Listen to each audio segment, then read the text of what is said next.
Hello, everyone. My name is Teresa Conroy-Roth, and you're watching the latest episode of Lightning Leadership. With me today, I'm very, very, very excited about my next guest, is Dr. Helen Uzamere. She is a CIO. She also leads and is a subject matter expert in women and professional development. And so, Dr. Helen, thank you so much for coming on Lightning Leadership.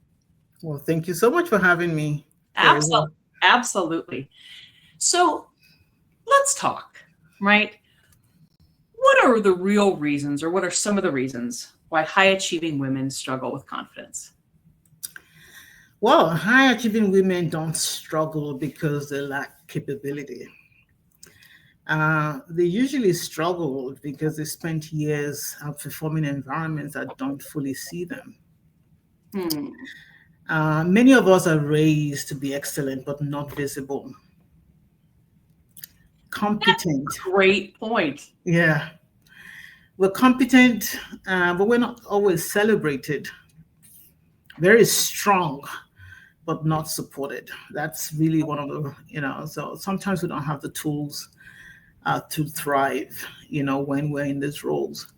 So even when our resume is strong, the muscle of confidence has been worn down by being the only woman in the room or the only woman of color in the room, navigating systems that question our decisions. Even emotional labor that no one names, we have this pressure to prove over and over again where, obtaining certifications, qualifications that just, make us want to justify why we're in the room.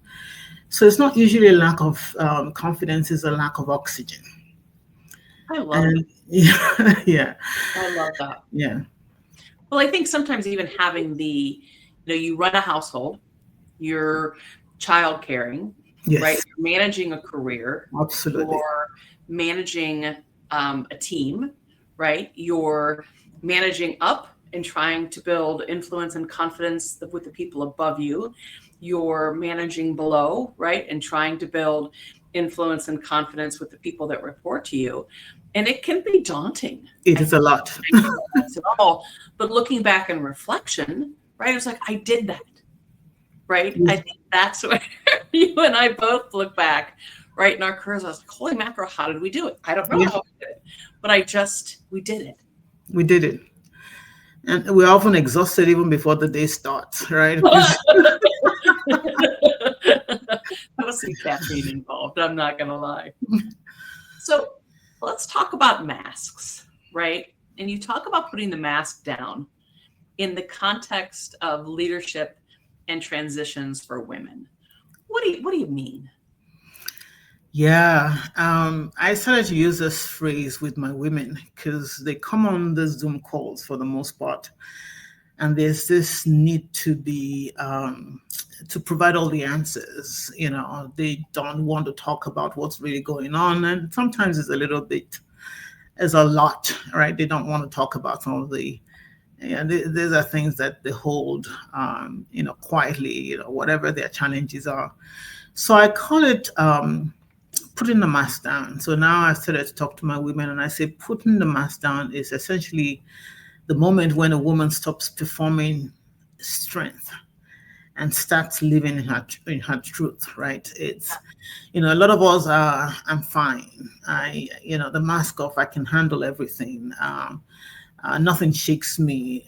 It's all okay. But that mask is very heavy and gets heavier, especially when there are career transitions or seasons of uncertainty. So I'm essentially asking them, just let yourself be human. Admit you're overwhelmed. Ask for support before you break. Lead with honesty instead of protection. It's just been, more empathetic. I was talking to a woman the other day. She was new to my program. She said she was just frazzled. And I said, just put your mask down. And she took it to heart and just opened up. It was a very powerful session. She told me about some stuff that had been going on. The fact that she was on her way out, she knew that the writing was on the wall at work. And then she wanted to talk about some things that were a little personal at home. And you could tell that just like most women, she was just juggling a lot, child with special needs, so on and so forth. And it was interesting. It was about week 3. I'm still talking to her about various things. And, I took ill. I've been running on empty. And one day I couldn't do it. And I called her and I said, look, I do need to take a break. I've just been running. And she goes, Dr. Helen, you can also put your mask down. It's okay. That was very powerful. And then what was even more beautiful was 2 weeks later, we were talking and the question of a mask came into the conversation. And she says, oh, I don't even have the mask. The mask shattered. Oh. I could not even put on the mask, even if I tried. That's when I knew that I had actually, just within 3 weeks of this 14-week program with this woman, she was already beginning to just let go of the things that, how she labeled herself as a failure or whatever it is that she was thinking wasn't working right. It's not you. It's usually a combination of various things. So that's really what putting the mask down represents. It's just, let's stop pretending. Let's get into a space where we can just be who we are, because we're all going through the same stuff. We are. I think in my own, as you were talking, one of the things about my own career, right, and one of your career items too, I can only imagine, right, you forget the number of times where you're the only woman in the room. Absolutely. Right? Specifically with either your own team being male dominated or a leadership team that's male dominated. And I think there's you're coming into the meeting sometimes twice as prepared. You're coming into the meeting knowing what questions they're probably going to ask. Absolutely. And then there's a layer of vulnerability, Absolutely. Right? You don't necessarily want to show, or you don't want to be second guessed, or you don't want to be overspoken, or having someone mansplain exactly what you said, saying the exact same thing, but with a hell of a lot more context. Absolutely. And so I think as I look at those, when you can be vulnerable, right? It's one of those, could you be vulnerable behind a closed door with the person that's working with you versus vulnerable with your team versus, it's just like when can you shift? Absolutely. Any question or advice that I should have known 20 years ago? I'm learning it as I even go along now, right? I wish I'd known the things I'm sharing with my women now. Life would have been much easier for me, I think. Of course, we come into those rooms because I think that the bar is set much higher for women. It's almost like we have to prove that we deserve a seat in those rooms. Agreed. And so, like you said, we over-prepare for this thing. So we don't want to necessarily put our mask down in those places because is it a safe space? But when you find, especially the movement I'm creating for my women, whereby you can just come into those places and not worry about who is judging you and just be open. Yeah. I think you can be vulnerable in those places.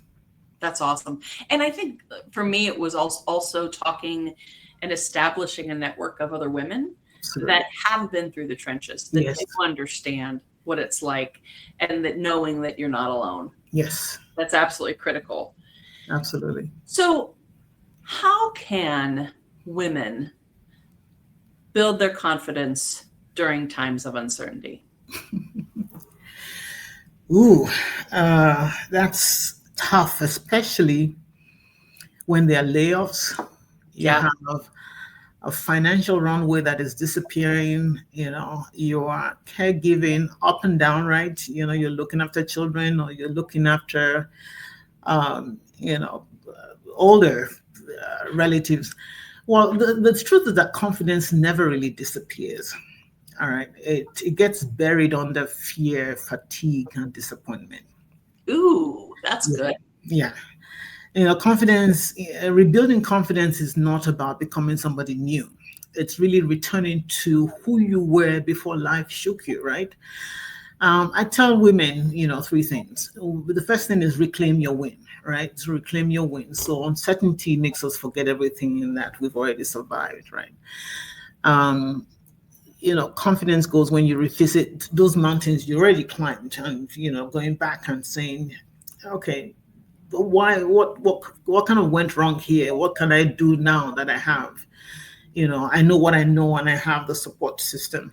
Yeah. So, and that brings me to the second point, rebuild within a community, in a community. So we cannot rise in isolation. You just named it, going into those rooms where, other women have experienced the same thing. So you want to be in a room where you can excel, where you can be seen and be reminded that your story is not over. Yeah. And where possible, especially with transitions, is there a new skill that I need to learn? So reskill with invention, with intention even, you invest in learning, whether it's certification, leadership training, coaching, that helps your confidence. Just making sure you find the right tools, the right places to be in. I tell my women that you're not starting from scratch, you're starting from wisdom, right? And every season of uncertainty can become I love that. Redirection. Yeah. So it is. It's amazing what we can do when we have the right tools. I think a lot of us, we have fought to be in the spaces, like I said. How well do we thrive?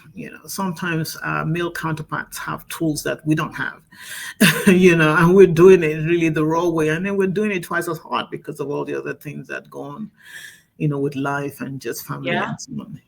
It's interesting. One of the things that you talked about that, tipped for me was finding a network of women that were in technology. And here in Indiana, there's a group called Women in High Tech, right? So when we moved here to Indy 20 years ago, it was a great group for me to join in. And I met everybody from, CIOs to senior level engineers at Rolls-Royce.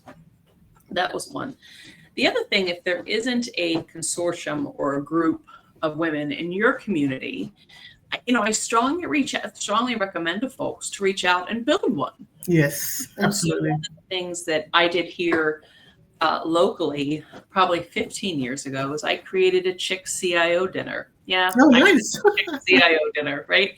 Where we do a month on a quarterly basis. We grab dinner, and it's some of the people I knew. Some of it was, hey, can you phone a friend, invite another, hypo energetic female in a senior leadership role, and let's just grab dinner. And sometimes we talk about IT, sometimes we talk about family, not anything else, right? But again, it's or reach out to a coach or a sponsor, right? Like Dr. Helen. And so it's key to find people that are like you, that share the same things, that want the same things, absolutely, and that have been through those trenches. Yeah, it's interesting you mentioned that. I lead the women's group of the Fairfield Westchester Society of Information Management, so the tech groups that in Fairfield, Fairfield, Connecticut, and Westchester, New York. And I was asked to rebuild this group. This group once existed, and I was given the mandate to lead the women. And of course, we have a lot of stuff going on. And to be in a meeting whereby you're not feeling really fulfilled, I had to be, really creative. The creativity wasn't anything better than, can we just do in-person meetings over cheap pizza and drinks? Yeah. Sometimes. The turnout was just amazing. Good. And we are in the season now whereby we're looking at our calendar. Of the 6 meetings we're looking at doing, 4 of them are in person. It's never happened before. Awesome. Where they're voting, we're thinking about, sip and paint, stuff that we can do, because we can learn about AI and all the fancy things that we have to deal with.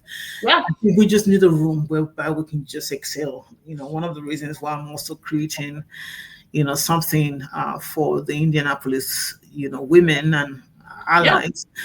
Yeah. But yeah, it's just, we need a space whereby we can just let our head down, where we can just, talk to like-minded people who know, some of the challenges that we're going through. And we don't have to put that mask on in that room, right? We're in there, just being us. That's awesome.